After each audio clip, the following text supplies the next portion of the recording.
Hello बच्चों, आज हमारे पास भाग्य कोचिंग क्लासेस के ऑनलाइन प्लेटफॉर्म पे क्लास 11 का अपन टॉपिक स्टार्ट कर रहे हैं। इस टॉपिक का नाम है थर्मोडायनेमिक्स। ठीक है, अच्छा चैप्टर है। नीट, आईआईटी जेईई और बोर्ड तीनों के लिए बहुत इंपॉर्टेंट है। इसका जो सबसे पहला टॉपिक आज अपन स्टार्ट कर रहे हैं, इसको बोलते हैं अपन थर्मल इक्विलिब्रियम। इक्विलिब्रियम आप केमिस्ट्री में भी पढ़ते हो। इक्विलिब्रियम वही इक्विलिब्रियम यहाँ हमारे पास का फिजिक्स के अंदर है, लेकिन किसके अंदर है? थर्मोडायनेमिक्स के अंदर। हमारे लिए हम इस थर्मल इक्विलिब्रियम को समझने के लिए हमारे पास दो सिस्टम है। पहला सिस्टम ये हमारे पास है, इस सिस्टम को अपन बोल देते हैं ए। इस सिस्टम ए में जो हमारे पास मास कंटेन है वो m1 है। इसका जो टेंपरेचर है 20 डिग्री सेंटीग्रेड है। इसकी स्पेसिफिक हीट कितनी है? S1 है। दूसरा सिस्टम हमारे पास बी है। इस बी सिस्टम का जो टेंपरेचर है 80 डिग्री सेंटीग्रेड है।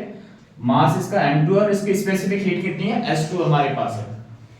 दोनों सिस्टम में आप देख रहे हो टेम्परेचर का डिफरेंस है। पहले का टेम्परेचर 20 डिग्री सेंटीग्रेड है, सेकंड सिस्टम का टेम्परेचर कितना है? 80 डिग्री सेंटीग्रेड है। तो यहाँ हीट का ट्रांसफर होगा हाई टेम्परेचर से किस तरफ? लो टेम्परेचर की ओर। तो हीट देखो सिस्टम बी से किस तरफ ट्रांसफर हो रही है? सिस्टम ए की तरफ। कब तक हीट ट्रांसफर होगी? जब तक दोनों सिस्टम के जो हमारे पास टेम्परेचर क्या नहीं हो जाए, इक्वल नहीं हो जाए, तब तक हीट का क्या रहता है? ट्रांसफर होता रहेगा। जिस पोजीशन पे दोनों जो सिस्टम उनका टेम्परेचर सेम हो जाता है, उस वक्त जो हीट का ट्रांसफर होगा वो बंद हो जाएगा। इस कंडीशन को हम क्या बोलते हैं? थर्मल इक्विलिब्रियम बोलते हैं। जैसे फर्स्ट टाइम जो सिस्टम उसका टेंपरेचर 20 डिग्री सेंटीग्रेड है, सेकंड का 80 है, दोनों का एवरेज निकालेंगे कितना आएगा? 50 डिग्री सेंटीग्रेड। तो दोनों सिस्टम का जब टेंपरेचर इसका भी 50 डिग्री सेंटीग्रेड हो जाए, इसका भी 50 डिग्री सेंटीग्रेड हो जाए, इस केस में हीट का ट्रांसफर आपके पास क्या हो जाएगा? बंद हो जाएगा। इस कंडीशन में दोनों सिस्टम कौन सी कंडीशन में आ जाएंगे? इक्विलिब्रियम कंडीशन में आ जाएंगे। इसको बोलते हैं थर्मल इक्विलिब्रियम। इसी थर्मल इक्विलिब्रियम के ऊपर बेसिस एक फर्स्ट लॉ थर्मोडायनेमिक्स का एक लॉ है, जिसको अपन क्या बोलते हैं? Zeroth law of thermodynamics. इस लॉ के अकॉर्डिंग क्या हमको ये लॉ बताता है कि इसमें तीन सिस्टम है। एक सिस्टम ए है, एक सिस्टम बी है, एक सिस्टम सी है। सिस्टम ए और सिस्टम बी के बीच में हीट का ट्रांसफर डायरेक्टली नहीं हो रहा है, लेकिन सिस्टम ए सिस्टम सी के साथ क्या कर सकता है? हीट का ट्रांसफर कर सकता है। सिमिलरली सिस्टम बी सिस्टम सी के साथ क्या कर सकता है? हीट का ट्रांसफर आपके पास कर सकता है। ए से हीट का ट्रांसफर सी पे होगा, या सी से ए में होगा, ऐसे सी से बी में होगा, बी से किस में होगा? सी में होगा। तो आफ्टर सम टाइम जो सिस्टम ए है वो सिस्टम ए सिस्टम सी के साथ क्या हो जाएगा? थर्मल इक्विलिब्रियम में हो जाएगा। सिमिलरली ऐसे ही क्या होगा? सिस्टम बी होगा, सिस्टम सी के साथ क्या हो जाएगा? थर्मल इक्विलिब्रियम में हो जाएगा। तो दो सिस्टम है ए और बी, वो तीसरे सिस्टम के साथ थर्मल इक्विलिब्रियम में है। तो इससे क्या होगा? दोनों सिस्टम जो ए और बी है वो भी आपस में क्या हो जाएंगे? थर्मली हमारे पास क्या हो जाते हैं? इक्विलिब्रियम में हो जाएंगे। तो इस केस में हम क्या लिखेंगे? System A is equal to system B, हमारे पास दोनों क्या हो गया? थर्मल इक्विलिब्रियम हो गया। यहाँ पर ध्यान से ऑब्जर्वेशन करना, ए से बी में डायरेक्ट हीट का ट्रांसफर आपके पास नहीं हो रहा है। तो इस लॉ को अपन क्या बोल रहे हैं? जीरोथ लॉ ऑफ थर्मोडायनेमिक्स बोलते हैं। सबसे पहला क्वेश्चन क्या आता है? फर्स्ट लॉ ऑफ थर्मोडायनेमिक्स किसके ऊपर बेस है? एनर्जी कंजर्वेशन के ऊपर बेस है। किसके ऊपर बेस है? एनर्जी कंजर्वेशन के ऊपर बेस है। जो हमारे पास फिजिक्स के अंदर है, जो फर्स्ट लॉ ऑफ थर्मोडायनेमिक्स है, इसके बारे में अपन क्या स्टडी करेंगे कि जो गैसियस सिस्टम है उसके लिए अपन first law of thermodynamics study करेंगे। कि किसी सिस्टम को अपन जब हीट सप्लाई करते हैं या सिस्टम से हीट लेते हैं, तो दोनों केसेस में हमारे पास क्या क्या चीजें होती है। तो इसमें थ्री पैरामीटर आपके पास इंपॉर्टेंट है सिस्टम के लिए। और थ्री पैरामीटर क्या होते हैं थर्मोडायनेमिक्स के फर्स्ट लॉ के लिए? पहला कौन सा? हीट जो अपन सप्लाई कर रहे हैं या रिजेक्ट कर रहे हैं। दूसरा पैरामीटर क्या है? Internal energy of system. और तीसरा पैरामीटर क्या? वर्क डन है। तो सबसे पहले आपको ये पता होना चाहिए सिस्टम क्या है। देखो आपके लिए सिस्टम क्या है, इसको स्टडी करने के लिए ये सिस्टम है हमारे पास, और ये क्या है हमारे पास? सराउंडिंग। सिस्टम और सराउंडिंग का दोनों का जो कॉम्बिनेशन से जो हमारे पास निकल के आता है उसको बोलते हैं अपन यूनिवर्स बोलते हैं। क्या बोलते हैं इसको? यूनिवर्स बोलते हैं। सिस्टम प्लस सराउंडिंग दोनों का कॉम्बिनेशन क्या होता है? यूनिवर्स होता है। जैसे ये क्लास है, इस क्लास के अंदर जैसे 10 बच्चे बैठे हैं, तो एक बच्चा है हमारे पास, मान लो आर्यन एक बच्चा है। आर्यन के बारे में मुझे स्टडी करना है, तो आर्यन क्या हो गया? यहाँ पे सिस्टम हो गया। और जो हमारे पास क्लास में जो अदर स्टूडेंट्स हो गए वो उसके क्या हो गए? सराउंडिंग हो गए। कि आर्यन के ऊपर अदर स्टूडेंट्स का क्या इफेक्ट पड़ रहा है? ये सराउंडिंग हो गए। या बाहर से कोई व्हीकल आ रहा है उसका क्या इफेक्ट पड़ रहा है? क्लास में मोबाइल बज गया तो उसका क्या इफेक्ट है? तो वो सराउंडिंग हो गया। तो सिस्टम के ऊपर अपन आसपास जो सराउंड का उसके इफेक्ट को क्या करते हैं? स्टडी करते हैं। सिस्टम एक पार्ट होता है किसका? यूनिवर्स का। यूनिवर्स में से अगर सिस्टम को सब्ट्रैक्शन करते तो बचे हुए पार्ट को अपन क्या बोलेंगे? सराउंडिंग बोलते हैं। तो ये हमारे पास सिस्टम और सराउंडिंग होता है। तो फर्स्ट लॉ ऑफ थर्मोडायनेमिक्स के अकॉर्डिंग मान लो ये हमारे पास सिस्टम है, ये सिस्टम है हमारे पास। सिस्टम को मैं शॉर्ट में लिख रहा हूं ऐसे। इस सिस्टम को अपन हीट सप्लाई करते हैं, तो इस सिस्टम को जब हीट पे सप्लाई कर रहा हूं, मान लो क्यू हीट मैंने सप्लाई करी, तो क्यू हीट सप्लाई करेंगे सिस्टम को, तो दो चीजें होंगी। क्या होगा, हीट सप्लाई करने के क्या होगा, या तो हीट, जब भी अपन किसी सब्सटेंस को हीट सप्लाई करते हैं तो उसका या तो टेम्परेचर इंक्रीज होता है, या दूसरा केसेस क्या होता है इसका, फेज ट्रांसफॉर्मेशन होता है। क्या होता है इसका, फेज ट्रांसफॉर्मर। तो टेम्परेचर अगर उसका इंक्रीज हो रहा है, तो टेम्परेचर इंक्रीज हो रहा है तो डेफिनेटली क्या इंक्रीज हो रहा है, इसका इंटरनल एनर्जी के अंदर चेंजेस आ रहा है। क्योंकि जो टेम्परेचर, इंटरनल एनर्जी किसके ऊपर डिपेंड करती है, टेम्परेचर के ऊपर डिपेंड करती है। जो इंटरनल एनर्जी का फॉर्मूला था U इक्वल टू क्या होता है, F/2 N ऑफ R, और ये क्या होता है T। ये हमारे पास किसका फॉर्मूला होता है, इंटरनल एनर्जी का हमारे पास फॉर्मूला होता है, इंटरनल एनर्जी। तो अगर टेम्परेचर के अंदर चेंजेस आएगा तो इंटरनल एनर्जी के अंदर क्या आएगा, चेंज आएगा हमारे पास। तो सिस्टम को जैसे अपन हीट सप्लाई करते हैं तो हमारे पास क्या होगा, इसका टेम्परेचर के अंदर चेंज होगा, टेम्परेचर के अंदर चेंज होने से क्या होगा, इसके इंटरनल एनर्जी के अंदर चेंज होगा।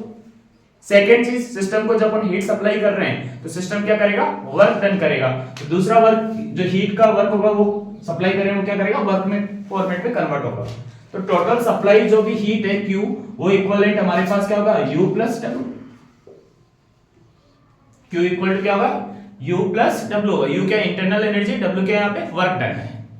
अब यहाँ पे दो चीजें आप देखना, यहाँ हम डायरेक्ट हीट को चेंजेस, यहाँ पे हीट को मेजर नहीं कर पाएंगे, इंटरनल एनर्जी को मेजर नहीं कर पाते, वर्क को मेजर नहीं कर पाते। किसको मेजर कर पाते हैं, इनके चेंज को मेजर कर पाते हैं। किसको मेजर कर पाते हैं, इनको चेंज को।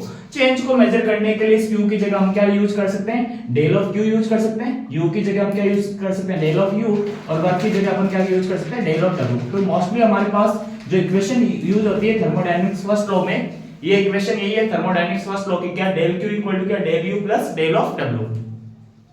अब यहाँ पे दो चीजें हैं, एक आपको समझना होगा, एक होता है पाथ फंक्शन और एक क्या होता है, स्टेट फंक्शन।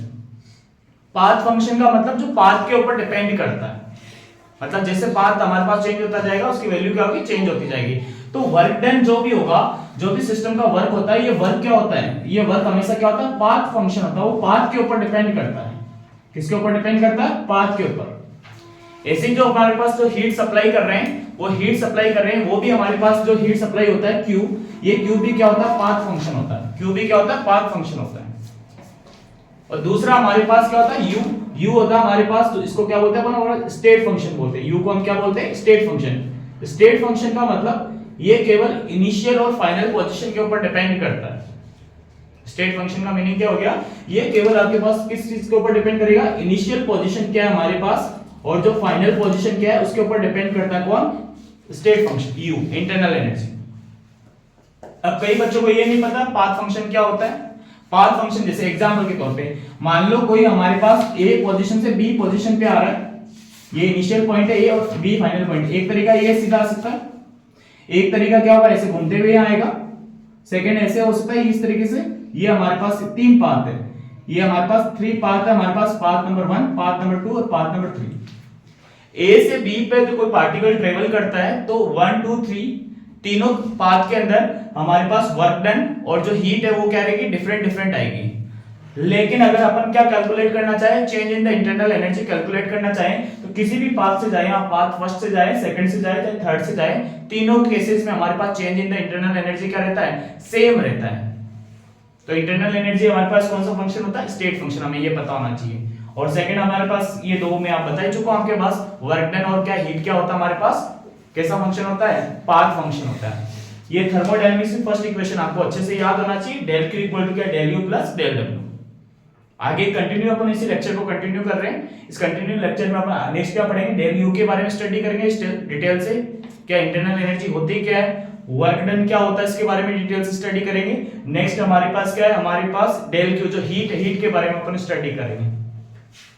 तो पहले अपन बात करते हैं हीट सप्लाई के बारे में, अपन बात करते हैं हीट, जो अपन हीट के बारे में स्टडी करेंगे, जो हीट अपन इसको सप्लाई करेंगे Q इक्वल टू, देखो हीट का फॉर्मूला जो हमारे पास होता है Q इक्वल टू क्या होता है, यहां से M S और क्या लिखते हैं, del of T।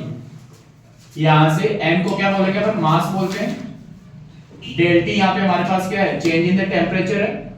Del T हमारे पास क्या है, चेंज इन टेम्परेचर है हमारे पास।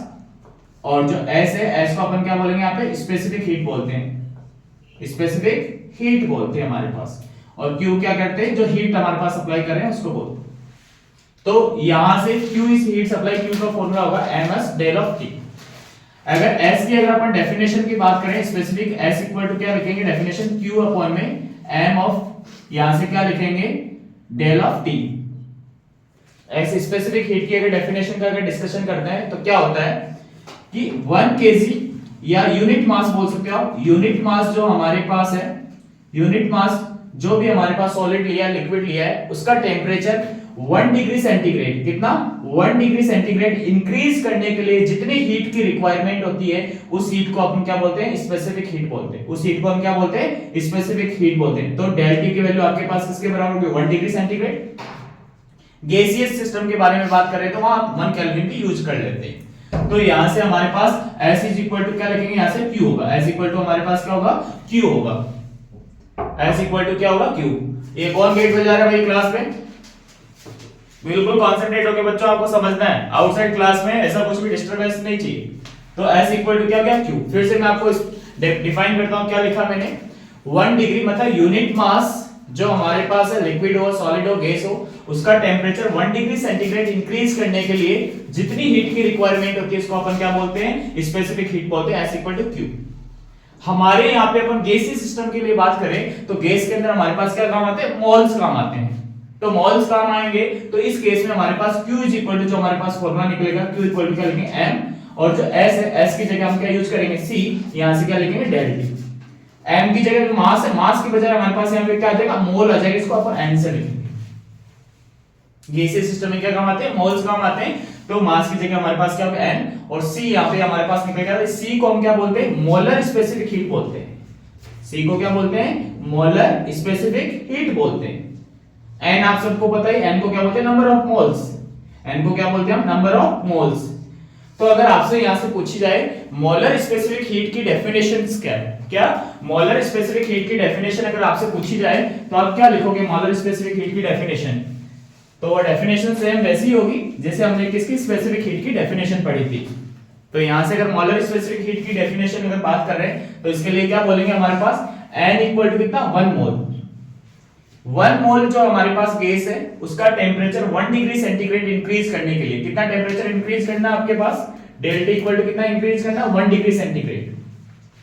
1 मोल गैस का टेम्परेचर कितना 1 डिग्री सेंटीग्रेड इंक्रीज कर देते हैं तो जो हमारे पास C की वैल्यू किसके इक्विवेलेंट हो जाएगी Q के, इसी को अपन क्या बोलते हैं मोलर स्पेसिफिक हीट। फॉर्मूला लिखना चाहें C का तो C इक्वल टू अपन ये लिख सकते हैं Q अपॉन में क्या n of del of T। n को C को मैं बोल ही चुका हूं, क्या बोल चुके हैं इसको मोलर स्पेसिफिक हीट बोलते हैं।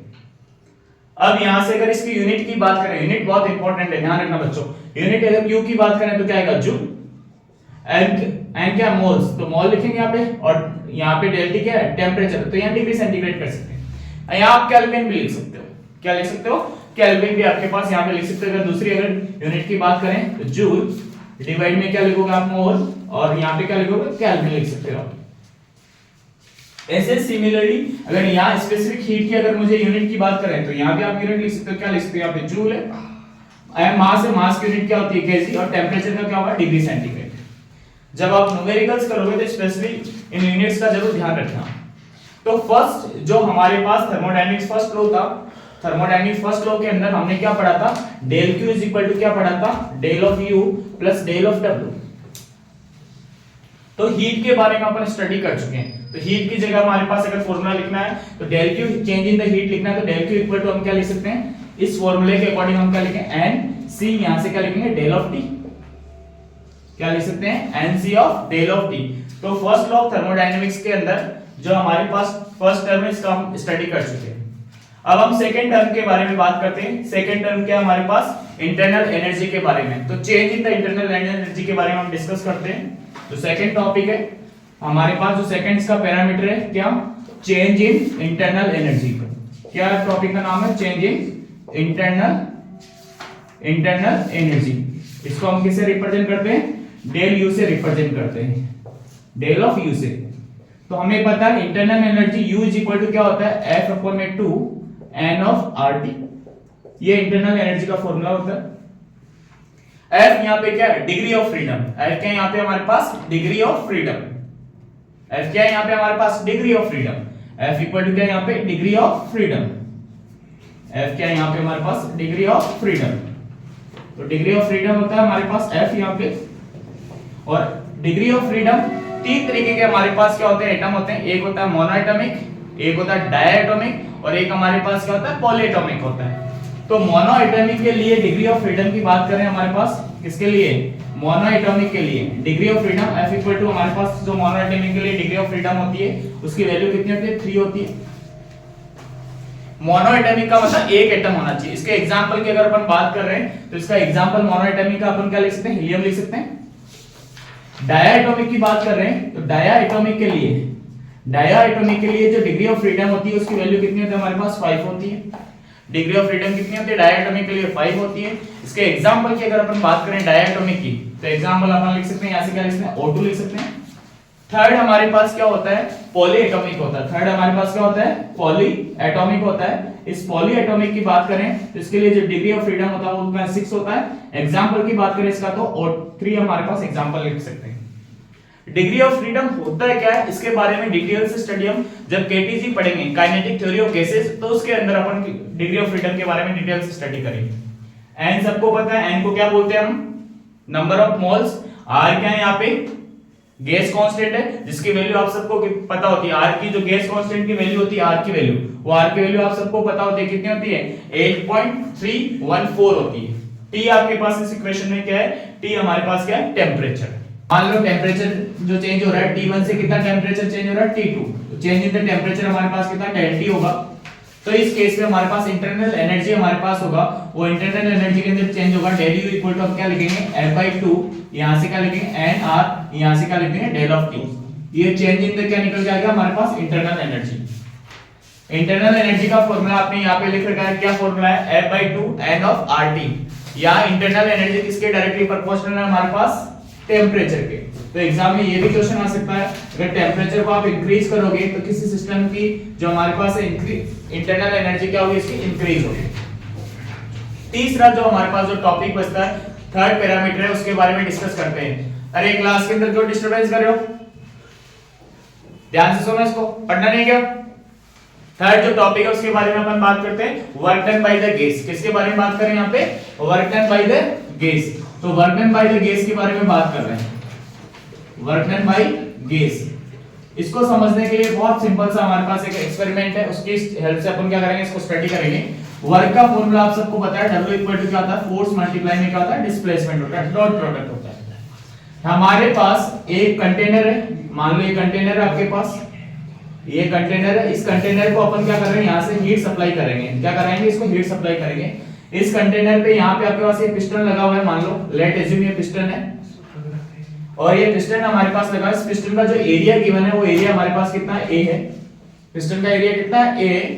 हम इसको क्या कर रहे हैं, इसको हीट सप्लाई कर रहे हैं। मान लो इसको हीट कितनी सप्लाई कर रहे हैं अपन, ΔQ हीट सप्लाई कर रहे हैं।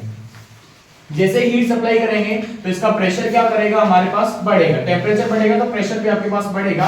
तो यहां से जो इसका पिस्टन है वो पिस्टन क्या करेगा, अपवर्ड डायरेक्शन में क्या करेगा, मोशन करेगा। अपवर्ड डायरेक्शन में क्या करेगा, मोशन करेगा। तो मान लो अपवर्ड डायरेक्शन में आपके पास ये पिस्टन यहां आ गया, तो यहां से पिस्टन के अंदर जो डिस्प्लेसमेंट हुआ डेल x, तो वो हम डिस्प्लेसमेंट जो हुआ उसको अपन क्या एज्यूम कर सकते हैं, डेल ऑफ x। और जो यहाँ पे जो प्रेशर लग रहा है अपवर्ड डायरेक्शन में, वो प्रेशर कितना है, P है। P। और बाहर से जो प्रेशर लग रहा है उस प्रेशर को हम बोल सकते हैं एटमॉस्फेरिक प्रेशर बोल सकते हैं, PATM बोल सकते हैं। तो यहाँ पे जैसे ΔQ हीट सप्लाई करी, तो इसमें जो वर्क डन अगर मुझे कैलकुलेट करना है, तो वर्क डन कैलकुलेट करने के लिए प्रेशर इक्वल टू क्या होता है, फोर्स अपॉन में एरिया। फोर्स अपॉन में एरिया। यहाँ एरिया को किससे मल्टीप्लाई कर दें, प्रेशर से। F इक्वल टू क्या लिखेंगे, A मल्टीप्लाई में क्या P। ये मेरे पास फोर्स निकल के आ गया। वर्क डन यहां से लिखना है तो W इक्वल टू अपन क्या लिख सकते हैं, A। यहां से क्या लिख सकते हैं, PA, और क्या लिख सकते हैं, S। ये वर्क डन है।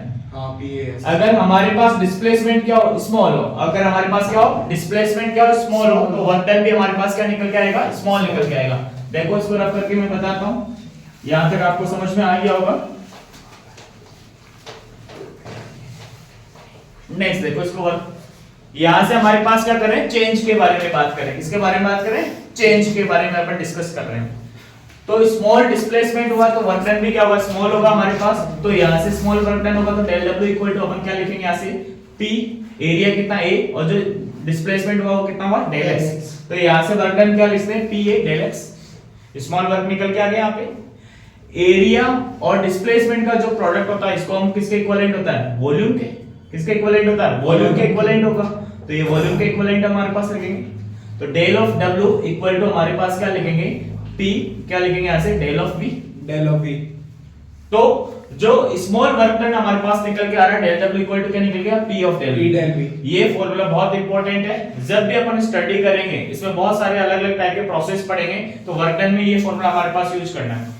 अगर पूरा हमारे पास वर्क डन निकालना है तो क्या कर दो, इस इक्वेशन का क्या कर दो आप, इंटीग्रेशन। होल वर्क डन करना है तो इसके लिए क्या करें, होल वर्क डन के लिए अगर अपन बात करें तो इंटीग्रेशन कर देंगे। तो क्या करेंगे, इंटीग्रेशन करेंगे। Integration of del of W equal to क्या करेंगे, integration of P of del V।